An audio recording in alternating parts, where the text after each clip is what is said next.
Concept charge के बारे में तो कुछ रिलेट करके समझते हैं इसको। तो बचपन में हम सब जादूगर थे। जादूगर मतलब एक बेसिक जादू हमें सिखाया गया था। हमारे पास एक स्केल होता था और छोटे छोटे पेपर के पीसीज होते थे। ऐसे पेपर के पीसीज हम रखते थे और स्केल को जब हम पेपर के पीसेस के पास लेके जाते थे तो आपने देखा होगा कुछ नहीं होता था। लेकिन उसके बाद सेम स्केल को हम क्या करते थे, बालों के साथ रब करते थे। और जब रब करने के बाद हम स्केल को लेके जाएंगे पेपर के पीसेस के पास, तो ये सब ने बचपन में देखा होगा, ये स्केल क्या करेगा, उन सारे पेपर के पीसेस को अपनी तरफ अट्रैक्ट करेगा। तो ये हमारा जादू था बचपन का। तो ऐसा क्या हो गया, जब हमने स्केल को लेके गए पेपर के पीसेस के पास, कुछ नहीं हुआ। लेकिन सेम स्केल को जब हमने बालों के साथ रब किया, रब करने के बाद जब हम पेपर के पीसेस के पास उसको लेके गए, तो आप एक चीज नोटिस करोगे, सारे पेपर के पीसेस उसकी तरफ अट्रैक्ट हुए। तो ऐसा रब करने से क्या हो गया, इसमें ऐसी क्या ताकत आ गई ये चीजों को अपनी तरफ अट्रैक्ट कर। तो हमारा बेसिकली आज का टॉपिक यही है। By the end of this topic आप समझ जाओगे कि ऐसा क्यों। तो क्या हम स्केल को मैटर बोल सकते हैं? क्या मैटर बोल सकते हैं? मैटर तो बेसिक टर्म है, anything which occupies space and has. तो चार्ज जो है एक मैटर की प्रॉपर्टी है। चार्ज एक मैटर की प्रॉपर्टी है, जिस प्रॉपर्टी की वजह से ये दूसरे ऑब्जेक्ट्स पे फोर्स लगा है। या तो अपनी तरफ खींचेगा या क्या करेगा, अपने से दूर भगाएगा। तो लिख लेंगे सबसे पहले step number 1, step by step करेंगे, आपको लर्न भी यहां पे ही हो जाएगा। Charges property of matter. Charges property of matter due to which it exerts, charges property of matter due to which it exerts, exert होता है लगाना, due to which it exerts electric force on other objects.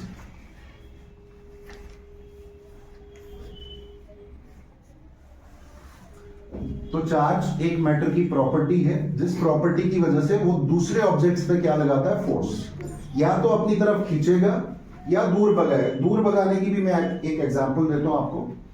आप दो balloons लेना, balloons को रब करना बालों के साथ, दूसरे बैलून के पास जब आप लेके जाओगे तो आप देखोगे वो दूर भगाएगा उसको। जैसे स्केल के केस में क्या करता है, स्केल अट्रैक्ट करता है पीसेस को, सेम बैलून के केस में क्या होगा, बैलून उसको दूर भगाएगा। तो अब हम ये पढ़ेंगे कि वजह क्या है, रब करने की वजह से ऐसा क्या हो गया कि स्केल के अंदर ताकत है। तो वो क्या है, उसका लिखेंगे स्टेप नंबर 2, कॉज, वजह।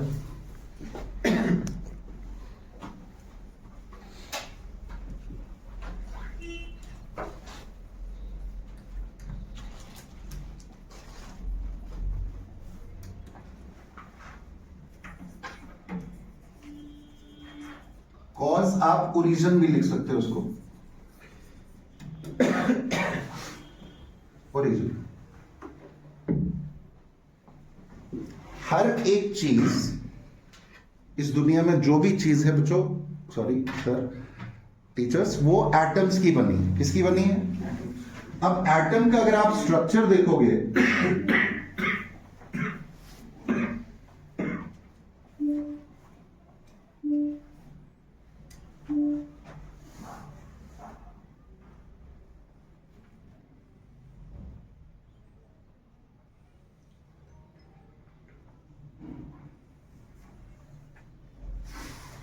एटम का अगर आप स्ट्रक्चर देखोगे तो एटम का ये जो कोर है, ये जो सेंटर पोर्शन है, इस पोर्शन को बोला जाता है न्यूक्लियस।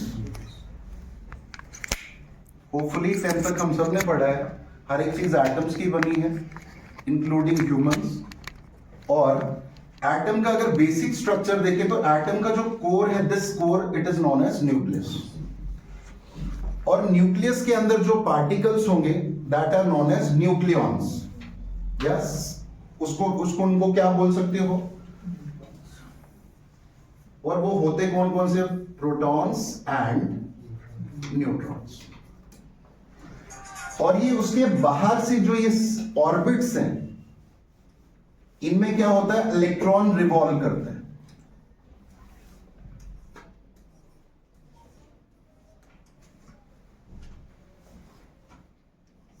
ये सर्कुलर में जो छोटे छोटे ड्रॉ कर रहा हूं B, it is a representation of electron. Atom का basic structure, centre part is nucleus, और इलेक्ट्रॉन जो है डिफरेंट ऑर्बिट्स में रिवॉल्व करते हैं। अब ये अंदर वाला इलेक्ट्रॉन और ये बाहर वाला electron, what is the difference between these two electron? ये भी घूम रहा है, सिमिलरिटी है, ये भी रिवॉल्व कर रहा है, ये भी रिवॉल्व कर रहा है, लेकिन डिफरेंस क्या है? What is the difference between this electron and this electron? Yes? जो इस ऑर्बिट पे जो इलेक्ट्रॉन उस पे फोर्स ज्यादा है, और जो लास्ट वाला जो हमारा ऐसे आपको दिख क्या रहा है? फोर्स का तो बाद का कंसेप्ट है, आपको दिख क्या रहा है? क्या हम ये बोल सकते हैं कि ये जो इलेक्ट्रॉन है इसका डिस्टेंस न्यूक्लियस कम है और इसका ज्यादा है? Outer electron is far away from, है ना? तो ये जाहिर सी बात है, इसका डिस्टेंस हमें कम लग रहा है और इसका डिस्टेंस हमें ज्यादा लग रहा है। बेसिक देखने में यही दिख रहा है। अब इसको समझते हैं। जैसे फॉर एग्जांपल आपकी फैमिली, आपके पेरेंट्स जो हैं वो न्यूक्लियस है, और आप दो भाई बहन, भाई रख लो, दो भाई रख लो। एक भाई यहां पे है और दूसरा भाई यहां पे, मतलब एक भाई ठाठरी में अपनी एजुकेशन ले रहे हैं और दूसरा भाई मान लो अपनी एजुकेशन दिल्ली में जाके कंप्लीट कर। किसका बाहर जाना आसान? क्या ठाठरी वाला घर से बाहर जा सकता है, या दिल्ली वाले का बाहर जाना आसान है? दिल्ली वाले का। क्यों? उनको रोक टोक कम है, क्योंकि जो ठाठरी में बच्चा होगा उसको हर दिन घर जाना है, लेकिन सेम बच्चा जो दिल्ली में है उसका बाहर जाना वो दोस्त के पास ठहर सकता है, लेकिन यहां का पॉसिबल नहीं है। क्यों? उसकी फैमिली उसको अलो नहीं करेगी। उसको हर दिन अगर स्कूल जाता तो रेगुलरली उसको वापस घर आना है, लेकिन जो बच्चा दिल्ली में पढ़ रहा है उसका इधर उधर जाना बहुत इजी है एज कंपेयर टू जो आपका जो ठाठरी में बच्चा है। तो अब हम समझेंगे होता क्या है प्रोसेस। एक पेन अगर, thank you, right on the first step, step by step लिखेंगे। अभी हमने रब किसको किया था? स्केल और बालू को। तो step by step point wise लिखेंगे ताकि आपको लर्न भी हो जाए। लिखो, when we rub two substances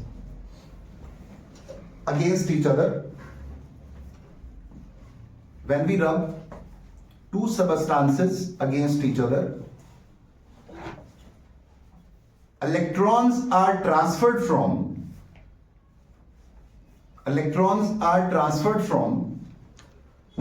one substance to another substance.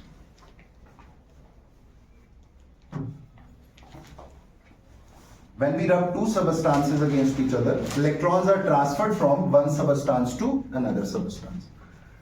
तो जब भी हम किन्हीं दो चीजों को आपस में रब करते हैं तो क्या होगा?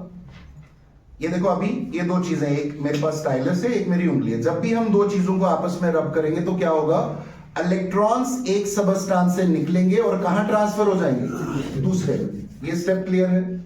जब भी हम किसी दो चीजों को आपस में रब करेंगे तो इलेक्ट्रॉन्स एक सबस्टेंस से निकलते हैं और कहां ट्रांसफर हो जाते हैं? दूसरे में। अब क्वेश्चन ये अराइज होता है किससे किस में। सपोज आपके पास दो सबस्टेंसेस हैं, एक का नाम मैं ए रख रहा हूं और दूसरे का नाम बी। क्या आप बता सकते हो ए से बी में ट्रांसफर होंगे रब करने से, या बी से में? कहां से कहां जाएंगे? सर ये जो इलेक्ट्रॉन ट्रांसफर होते हैं ना, इनकी ट्रांसफॉर्मेशन का कोई फिजिक्स में नाम क्या है? जैसे एक इलेक्ट्रॉन दूसरे इलेक्ट्रॉन में ट्रांसफर। ये हर एक क्वेश्चन आप लिख के रखें, लास्ट में मैं आपके हर एक क्वेश्चन का आंसर दूंगा। अभी मैं आपके सामने एक कंडीशन रख रहा हूं, आपके पास दो सबस्टेंस है। जैसे हमारे पास था क्या, एक स्केल था, एक हमारे पास बाल थे, हमने दोनों को रब किया और मैंने एक पॉइंट आपको लिखाया, जब भी हम दो चीजों को आपस में रब करते हैं इलेक्ट्रॉन्स एक सबस्टेंस से निकल के दूसरे में चले जाते हैं। अब क्वेश्चन ये अराइज होता है, आपके पास दो सबस्टेंस है ए और बी, हमने दोनों को आपस में रब किया, इलेक्ट्रॉन्स ए से बी में जाएंगे या बी से ए में जाएंगे? जो डिपेंड करता है कौन सा ऑप्शन डिपेंड मतलब इसमें कुछ कंडीशन होगी इलेक्ट्रॉन ट्रांसफर की, ऐसे ऐसे नहीं होगी। जाहिर सी बात है, जैसे मिसाल के तौर पे आप खाना बनाते, सबने खाना बनाया, मैगी बनाई, तो आपने देखा होगा हम कड़छी पकड़ते, मान लो तड़का दे रहे हैं, तो कड़छी तो ठंडी होती है ना। जब हम कड़छी उसके अंदर पतीले के अंदर भूल जाएंगे तो कुछ देर के बाद आप देखोगे कड़छी भी गर्म हो जाती है। तो इसका मतलब क्या हुआ? Heat transfer. इसका मतलब हीट भी चली, कहां से कहां गई। चलो एक एग्जांपल है, ये आपके पास एक सबस्टांस है, इसके पास हीट है 1000 जूल, ये बी सबस्टांस है, उसके पास है हीट 100 जूल। ठीक है, तो हमने दोनों को कांटेक्ट में लाया, जैसे पतीले और कड़छी को कांटेक्ट में लाया। एक के पास हीट कितनी 1000, दूसरे के पास। आसिफ सर आप केमिस्ट्री बैकग्राउंड से, आप नहीं बोलोगे, कोई और अगर बोल सकता है इसमें। अब बोलो ए से बी में हीट जाएगी या बी से ए में? बी से ए से बी हायर से लोअर जाएगी। चलो एक और एग्जांपल, पानी ले लेते हैं। एक ये बीकर पानी का है, इसमें पानी जो है 1000 लीटर है, यहां से पाइप लगाई, ये दूसरा टैंकर है, इसमें पानी सिर्फ 10 लीटर है। बोला पानी कहां से कहां जाएगा? 1000 लीटर से।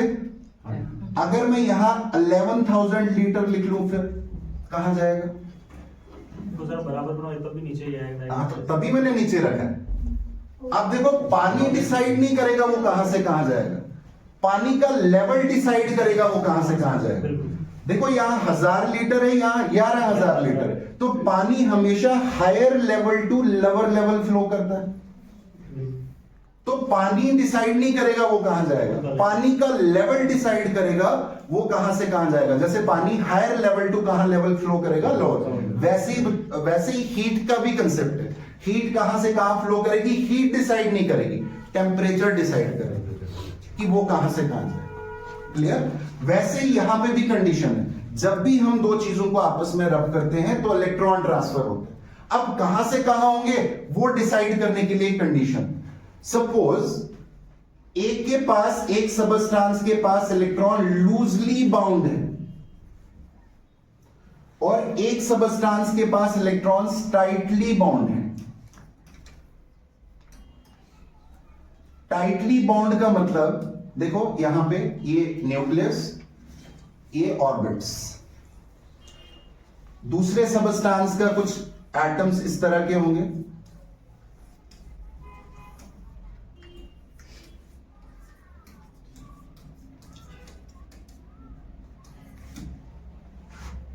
this one is nucleus, electrons.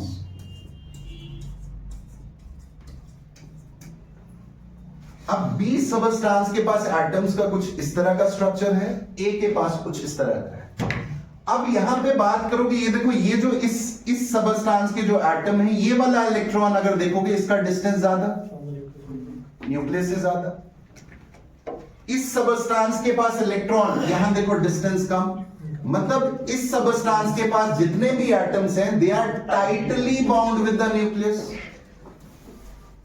क्या होंगे? These are tightly bound with the nucleus, and यहां पे जो इलेक्ट्रॉन है this is loosely bound with the nucleus because distance ज्यादा है। अब आ जाते हैं उसी एग्जांपल पे, आपका जो भाई है वो ठाठरी में है और एक दिल्ली में है। अब बोलो किसका बाहर जाना आसान? तो यहां डिस्टेंस ज्यादा है, तो जिस सबस्टांस के पास इलेक्ट्रॉन लूजली बाउंड होते हैं वहां से इलेक्ट्रॉन ट्रांसफर होते हैं उस सबस्टांस में जिसके पास इलेक्ट्रॉन्स टाइटली बाउंड। तो लूजली बाउंड से कहां जाएंगे इलेक्ट्रॉन्स? अब ये भी कंडीशन हो सकती है, इलेक्ट्रॉन हमेशा ट्रांसफर नहीं होता, उस केस में एक बॉडी चार्ज नहीं होती, वो मैं बाद की बात है लिख लेंगे second step. The electrons are transferred from substance, the electrons are transferred from substance in which the electrons are transferred from the substance in which electrons are loosely bound, in which electrons are loosely bound to the substance to the substance in which electrons are tightly bound with the nucleus. To the substance in which electrons are tightly bound with the nucleus. तो loosely से हमेशा याद रखना tightly bond. एक और मैं relate करके आपको बताता हूं, आपने टग ऑफ वॉर गेम देखी? टग ऑफ वॉर एक रस्सी की गेम होती है, कुछ प्लेयर्स उस साइड होते हैं, कुछ इस साइड होते हैं। तो आपने देखा होगा क्या होता है उसमें, अब कौन से किस पे गिरते हैं? जिनने लूजली पकड़ा वो कहां गिरते हैं? जिनने टाइटली पकड़ा। टाइटली वाले कभी लूजली पे नहीं गिरेंगे। कौन से कहां गिरते हैं? जिनने ढीली आपकी रस्सी पकड़ी वो हमेशा कहां गिरेंगे? उस साइड गिरेंगे जहां टाइटली, मतलब जिन्हें रोप पकड़ी है। तो सेम एग्जांपल इसमें भी है। जब भी आप दो सबस्टांसेस को आपस में रब करते हो, इलेक्ट्रॉन्स एक से दूसरे में जाते हैं। कहां से कहां जाएंगे? जिस सबस्टांस के पास इलेक्ट्रॉन लूजली बाउंड है वहां से इलेक्ट्रॉन जाएंगे उस सबस्टांस में जहां electrons tightly bound with the nucleus. अब तीसरा पॉइंट लिखते हैं आप, होगा क्या ट्रांसफर के बाद? होगा क्या? फिर से मैं यहां दो सबस्टांस बना रहा हूं, ए बी। ए सबस्टांस के पास इलेक्ट्रॉन्स टाइटली बाउंड हैं, बी सबस्टांस के पास जो एटम्स हैं उनमें इलेक्ट्रॉन्स लूजली बाउंड हैं। क्या बता सकते हो दोनों को रब करने के बाद कहां से कहां जाएंगे इलेक्ट्रॉन्स? लूजली बाउंड से कहां जाएंगे? अब इलेक्ट्रॉन्स जाने की वजह से क्या हम बोल सकते हैं कि यहां पे बी के पास इलेक्ट्रॉन की डेफिशिएंसी हो जाएगी? जैसे मान लो दो स्कूल्स हैं, ट्रांसफर पॉलिसी तो आपने सुनी होगी। एक स्कूल में 10 टीचर है, साथ में पड़ोस में दूसरी पंचायत में दूसरा स्कूल है, वहां 20 टीचर है। 20 वाले से वहां से 3 टीचर यहां ट्रांसफर हो गए, तो यहां कितने हो गए? 13। वहां कितने रह गए? 17। तो क्या हम बोल सकते हैं वहां डेफिशिएंसी होगी स्टाफ की? क्योंकि वहां तो 20 थे, अब कितने रह गए वहां? और यहां कितने हो गए? तो जब ये इलेक्ट्रॉन ट्रांसफर हुए तो एक सबस्टांस जहां से इलेक्ट्रॉन यहां गए बी से ए में, लूजली बॉन्ड से टाइटली में, तो एक में क्या हो जाएगा? डेफिशिएंसी ऑफ इलेक्ट्रॉन्स, और एक में क्या हो जाएगा? Excess of electrons. Hence third point, hence there is deficiency of electrons in one atom. Particularly अगर बात करें तो सबस्टांस में जो इलेक्ट्रॉन खोएगा ना वो एटम है। Hence there is deficiency of electrons in one atom and excess of electron in another atom. There is deficiency of electrons in one atom and excess of electron in another atom. इसी deficiency और excess को क्या बोला जाता है? Charge. अगर एक atom के पास इलेक्ट्रॉन एक्सेस में है तो वो चार्ज है, और अगर एक एटम के पास इलेक्ट्रॉन की डेफिशिएंसी है तब भी वो चार्ज है। और अगर हमने रब किया और इसमें इलेक्ट्रॉन की ट्रांसफर नहीं हुआ तो उस केस में एक बॉडी चार्ज नहीं है। एक एटम के पास जितना प्रोटॉन्स होगा उतना ही क्या होगा उसके पास? इलेक्ट्रॉन्स। दोनों बराबर होगा तो इलेक्ट्रिकली क्या होता है? वो स्टेबल होगा। लेकिन रबिंग की वजह से क्या होगा? अब ट्रांसफर क्यों है इलेक्ट्रॉन? हमने एनर्जी दी। जैसे देखो ना, आप दिल्ली में हो, आप तब तक बाहर नहीं निकलोगे जब तक आपके पास पैसा नहीं होगा। घर से अकाउंट में पैसे आए, चल आज घूम के आते हैं, मूवी देख के आते हैं, तो आप कब ट्रांसफर होगे? जब आपको एनर्जी मिलेगी। सेम केस, एक इलेक्ट्रॉन तब तक ट्रांसफर नहीं होगा जब तक उसको एनर्जी नहीं मिलेगी। जैसे आप बाजार तब तक नहीं जाओगे जब तक आपकी जेब में पैसा नहीं होगा। जैसे सैलरी पड़ी उसके बाद आप अपनी ख्वाहिशें जो है पूरी करते हो। कोई विंटर के कपड़े ले लेता, कोई राशन ले लेता, सेम थिंग। ओके, इसी डेफिशिएंसी और एक्सेस को क्या बोला जाता है? चार्ज। तो लिख लेंगे लास्ट पॉइंट, दिस डेफिशिएंसी और access, this deficiency or excess is known as charge of an atom. This deficiency or excess is known as charge of an atom. तो अब मुझे लग रहा है कि आपको वजह पता चल गई होगी एक बॉडी चार्ज कब होती है। जाफर सर, मतलब कब होगी ऐसे अंदाज? मध्य में आप बोलो। अच्छा, आप बाहर चले गए। संदीप सर जी सर। एक बॉडी कब चार्ज होगी? जब उसको हम एनर्जी फिर से मैं बता रहा हूं, एक बार सुन लेना ध्यान से यार, थोड़ी और टेक्निक्स लगा देंगे फिर कोई बात। एक बॉडी चार्ज क्या होते हैं? चार्ज क्या होगा? फर्स्टली एक मैटर की प्रॉपर्टी होती है जिस प्रॉपर्टी की वजह से वो दूसरे ऑब्जेक्ट्स पे फोर्स लगाता है। जैसे हमारी भी प्रॉपर्टी है ना, क्या प्रॉपर्टी? हम बोल सकते हैं, हम चल सकते हैं, हम बढ़ सकते हैं, है कि नहीं? वैसे ही चार्ज किसकी प्रॉपर्टी? एक मैटर की प्रॉपर्टी है जिसकी वजह से वो दूसरे ऑब्जेक्ट्स पे क्या लगाता है? फोर्स। या तो अपनी तरफ खींचेगा या अपने से दूर भगाएगा या कुछ नहीं करेगा। अगर कुछ नहीं करेगा तो वो चार्ज नहीं है। अब एक बॉडी की चार्ज होने की वजह क्या है? जब भी हम दो चीजों को आपस में रब करते हैं तो इलेक्ट्रॉन्स एक सबस्टांस से निकलते हैं और दूसरे में ट्रांसफर हो जाते हैं। अब किससे किस में इलेक्ट्रॉन ट्रांसफर होंगे? जिसमें इलेक्ट्रॉन लूजली बाउंड है वहां से ट्रांसफर होंगे उस सबस्टांस में जिसके पास इलेक्ट्रॉन्स टाइटली बाउंड है। जब ट्रांसफर हुए तो एक सबस्टांस में इलेक्ट्रॉन की डेफिशिएंसी हो जाती है और एक सबस्टांस में इलेक्ट्रॉन का एक्सेस हो जाता है। इसी डेफिशिएंसी और एक्सेस को क्या बोला जाता है? चार्ज। तो चार्ज की वजह क्या है? एक बॉडी को चार्ज होने की वजह क्या है? Transfer of electrons. जब एक बॉडी से दूसरी बॉडी में इलेक्ट्रॉन ट्रांसफर होंगे तभी एक बॉडी चार्ज होगी। तो लास्ट पॉइंट लिखेंगे, hence the cause of charge is actual transfer of electrons. Hence the cause of charge is actual transfer of electrons from one substance to another substance on rubbing. दूसरे भी methods हैं, वो next उसमें हम discuss करेंगे। Next step, types of charge. छोटा सा ही, 2-3 line.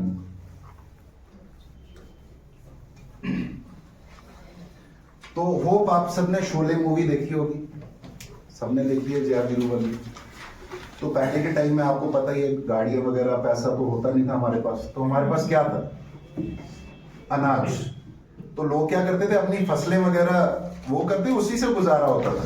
पैसों का कंसेप्ट नहीं था पहले इतना, और जिसके पास होता भी था तो वो कोई लिमिटेड पैसा होता था, कोई इतना ज्यादा नहीं होता था। और पैसों की वैल्यू, अब तो लाखों की वैल्यू नहीं है। तो एक मूवी थी जिसका नाम था शोले। शोले में क्या था? एक बड़ा इंपॉर्टेंट कैरेक्टर था जिसका नाम था गब्बर। तो गब्बर एक गैंग थी, ट्रांसपोर्ट होता नहीं था, तो उनके पास ट्रांसपोर्ट का जो जरिया था वो घोड़े थे। तो क्या करते थे? वो घोड़ों पे आते थे, उनको डाकू बोला जाता था।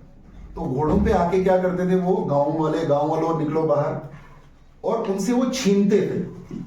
क्या छीनते थे? अनाज। और वो सारा अनाज छीन के, और वो आते एक पर्टिकुलर टाइम पे थे जब उनको पता कि गांव वालों ने फसलें जो है कंप्लीट कर दिया, सारा प्रोसेस, अब स्टोरेज का प्रोसेस है।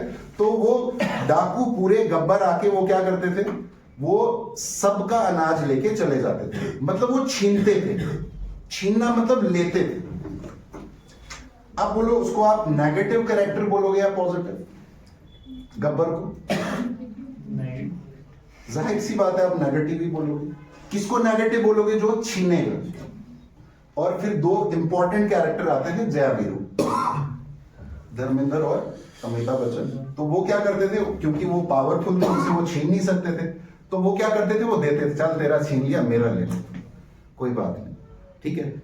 या यहां भी कोई देखो, कोई डोनेट करता, जाके आप किसी की हेल्प करते हो, आप किसी को कुछ दे रहे हो, तो आपको खुद पॉजिटिव फील होता है या नेगेटिव फील होता है? पॉजिटिव। अच्छा फील होता है ना अगर आप किसी की हेल्प करो। तो जब आप दोगे ना कोई चीज, तो आप क्या फील करोगे? पॉजिटिव। जब आप छीनोगे ना किसी की चीज, तो जाहिर सी बात है दुनिया में आपकी इमेज कैसी बनेगी? नेगेटिव की। तो सेम केस यहां भी वही है। एक एटम क्या कर रहा है? इलेक्ट्रॉन लूज कर रहा है, और दूसरा क्या कर रहा है? गेन कर रहा है। तो जो एटम लूज करेगा, खोएगा, उसके ऊपर चार्ज कौन सा आता है? पॉजिटिव। और जो छीनेगा उसके ऊपर चार्ज क्या आएगा? तो चार्ज कितने टाइप का होगा? Positive charge and. तो लिख लेंगे, there are two types of charges. There are two types of charges. There are two types of charges. Full stop.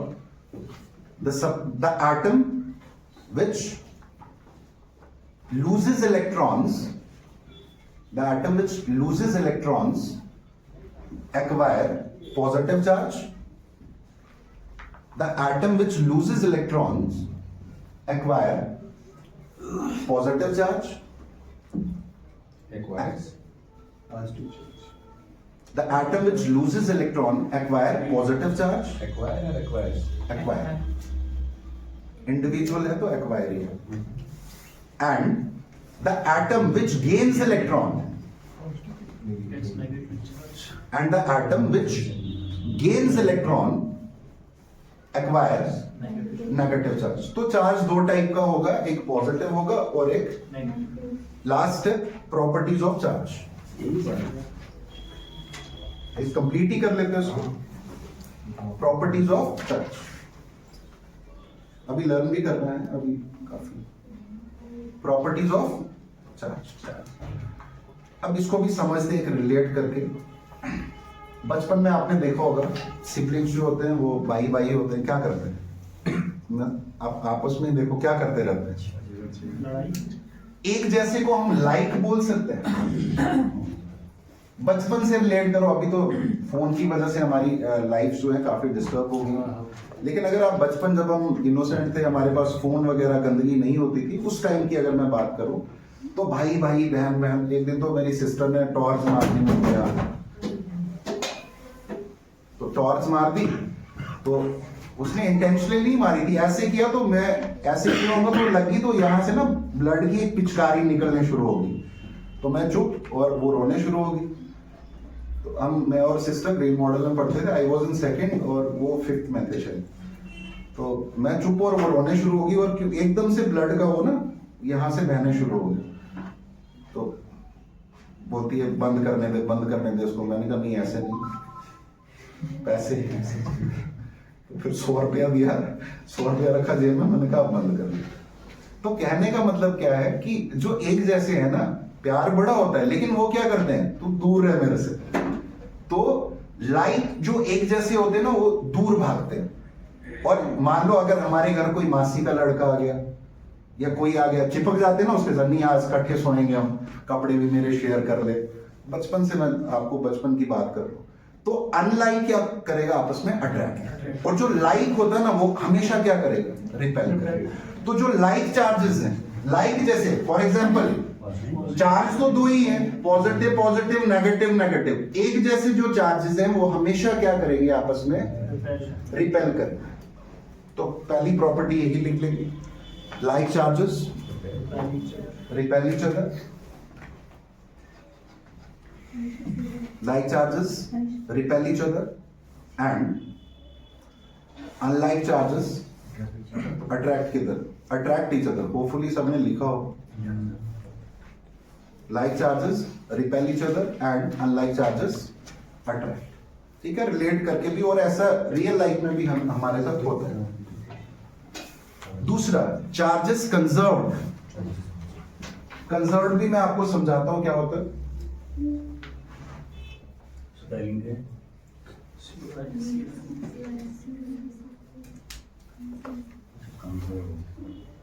Charges conserve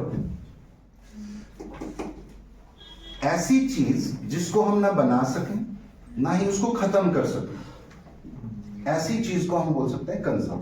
मतलब जैसी पहले वैसी ही बाद में, जैसी पहले वैसी बाद में. मैं एग्जांपल से भी आपको समझाने की कोशिश करूंगा.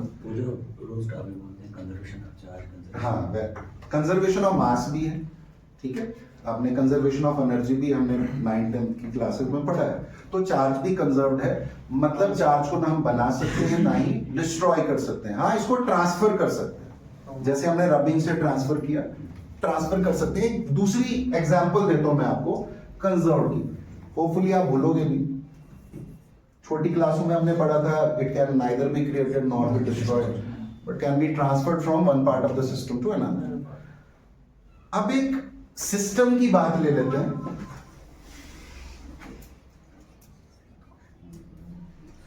केमिस्ट्री की टर्म्स में अलग होता है और फिजिक्स की टर्म्स में थोड़ा सा अलग है, लेकिन मैं केमिस्ट्री कोशिश करूंगा वही. इस पूरे यूनिवर्स का जो पार्ट, जो हिस्सा हम स्टडी के लिए कंसीडर करते हैं, that is known as system. इस पूरे यूनिवर्स का जो हिस्सा हम स्टडी के लिए कंसीडर करेंगे that is known as system, and the remaining part of the universe is known as surroundings. For example, ये कमरा यूनिवर्स है, ठीक। अब इस यूनिवर्स में मान लो फैन खराब हो गया, तो बोलो मैं फैन ठीक करूंगा या कमरा ठीक करूंगा?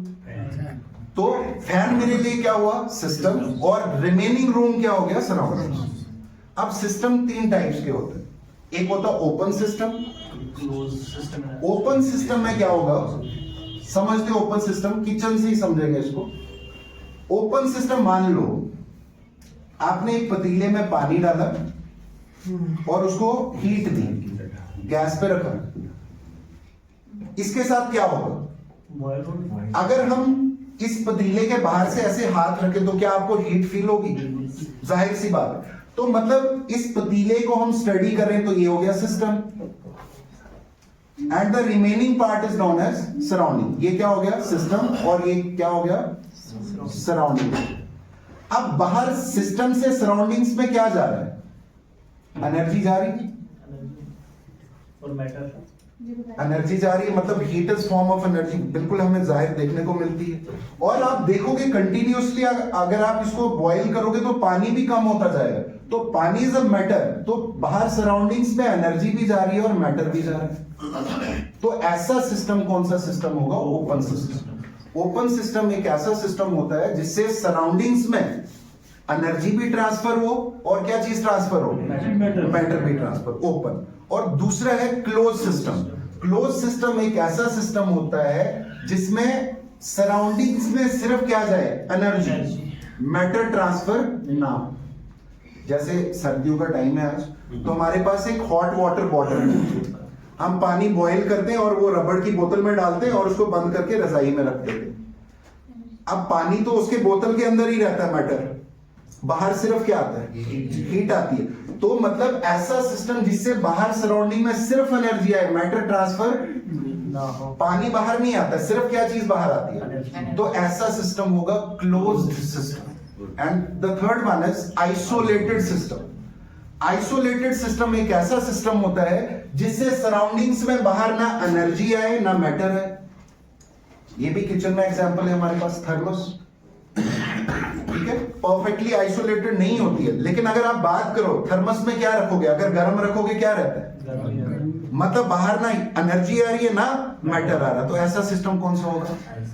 Isolated system. अब हम एक आइसोलेटेड सिस्टम लेते हैं।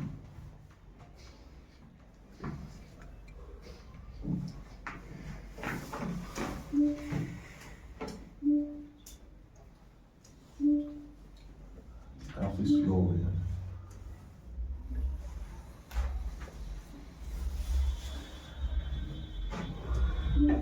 एक आइसोलेटेड सिस्टम लेते हैं, मतलब बाहर कुछ नहीं जा सकता। और जैसे सर ने अभी रिएक्शंस की बात की, एक फिनोमेना है, जैसे आपको बुखार हो जाता है, बुखार हो जाता है, आप अपने आप को कैसा फील करते हो? हैवी फील करते हो या लाइट फील करते हो? आप मतलब आप अपने आप को अनस्टेबल फील करते हो। जब आपको क्या, आपकी बॉडी का टेम्परेचर राइज होता है तो यू आर अनस्टेबल। आप कब स्टेबल होंगे? जब आपकी बॉडी से क्या चीज इमिट होगा? हीट इमिट होगी, तभी आप क्या होगे? आप स्टेबल होगी। सेम एक हैवी न्यूक्लियस यूरेनियम ले लेता हूं। यूरेनियम का एटॉमिक नंबर है 92, एटॉमिक मास है 238। एक हैवी न्यूक्लियस है, एटॉमिक मास बहुत ज्यादा है इसका, और एटम का जो एंटायर मास है वो कंसेंट्रेट करता है न्यूक्लियस में। तो ये हैवी है, 238 मतलब बहुत ज्यादा है। तो एक हैवी न्यूक्लियस अपने आप को स्टेबल करने के लिए, जैसे हमें बुखार होता है, हम अपने आप को स्टेबल करने के लिए वो क्या खाते हैं? डोलो वगैरह खाते हैं, तो वो हमारी बॉडी का टेम्परेचर कम, मतलब हमारी बॉडी से टेम्परेचर इमिट हो जाता है। सेम केस, एक हैवी न्यूक्लियस अपने आप को स्टेबल करने के लिए क्या करता है? इमिट करता है। क्या इमिट करता है? Alpha particles. ये अल्फा पार्टिकल, हीलियम के न्यूक्लियस को ये अल्फा पार्टिकल बोलते हैं, और कन्वर्ट हो जाता है, किसमें कन्वर्ट हो जाता है? थोरियम। एटॉमिक नंबर थोरियम का 90 और 234 एटॉमिक मास। एक हैवी न्यूक्लियस कभी भी स्टेबल नहीं होता है। अपने आप को स्टेबल करने के लिए क्या करता है, वो इमिट करता है, खुद ब खुद करता है, बाहर से कोई उसको जरूरत नहीं होती है। खुद ब खुद करने के प्रोसेस को स्पॉन्टेनियस प्रोसेस बोलते हैं, खुद ब खुद होता है। और कन्वर्ट इमिट क्या करता है अपने से, अल्फा पार्टिकल, और कन्वर्ट किसमें हो जाता है, थोरियम। और इस प्रॉपर्टी, इस फिनोमिना को बोला जाता है रेडियो एक्टिविटी। ठीक है, और इस पे तो न्यूक्लियर वॉर्स तो इसी पे हो रही। ठीक है, और अब देखो बच्चों, सिस्टम कौन सा है, आइसोलेटेड, बाहर तो कुछ नहीं जा सकता। अब रेडियो एक्टिविटी से पहले चार्ज देखो कितना, 92। रेडियो एक्टिविटी के बाद चार्ज कितना, ये 90 प्लस 2 कितना रहा, बाहर तो कुछ नहीं जा सकता। तो कंजर्व्ड का मतलब क्या होता है, एक आइसोलेटेड सिस्टम में चार्ज हमेशा कांस्टेंट रहता है। In an isolated system charge always remains constant. तो होपफुली और भी काफी प्रॉपर्टीज है। चार्ज को हम डिनोट करते हैं, अब डिनोट की बात करें तो क्यू से डिनोट करते हैं। चार्ज को मेजर किसमें करते हैं, कूलम में मेजर करते हैं। तो 12th तक पढ़ा ही होगा सबने। तो एनी क्वेश्चंस, कोई डाउट है, अभी लर्न भी करना है, फिर लर्न करना है, नहीं करना है, चलो कल लर्न करके आए, होपफुली आप सब लर्न करके आओ। जब पार्टिकल टूटेगा यहाँ पे एनर्जी नहीं। हाँ, वो तो आपने फिशन फ्यूजन में आप आगे हायर